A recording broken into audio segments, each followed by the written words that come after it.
మళ్ళీ ఇటువంటి ఇన్సిడెంట్ ఎక్కడైనా ల్యాండ్ ఎక్విజిషన్లో జరిగితే మాత్రం మా ప్రభుత్వం కఠినంగా ఉంటుందని చెప్పి ఎక్కడ నేషనల్ హైవే చేసినా రీజనల్ లింక్ రోడ్ వేసినా ప్రాజెక్ట్ కట్టినా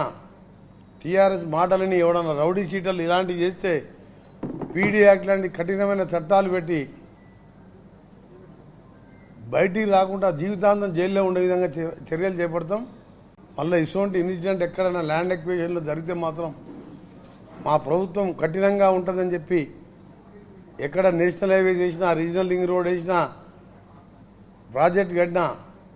టీఆర్ఎస్ మాటలని ఎవడన్నా రౌడీ షీటర్లు ఇలాంటివి చేస్తే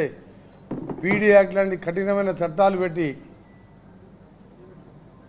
బయటికి రాకుండా జీవితాంతం జైల్లో ఉండే విధంగా చర్యలు చేపడతాం. మళ్ళీ ఇటువంటి ఇన్సిడెంట్ ఎక్కడైనా ల్యాండ్ ఎక్విజిషన్లో జరిగితే మాత్రం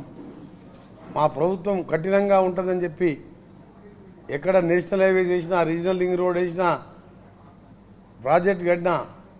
టీఆర్ఎస్ మాటలని ఎవడన్నా రౌడీ షీటర్లు ఇలాంటివి చేస్తే పీడీ యాక్ట్ లాంటి కఠినమైన చట్టాలు పెట్టి బయటికి రాకుండా జీవితాంతం జైల్లో ఉండే విధంగా చర్యలు చేపడతాం.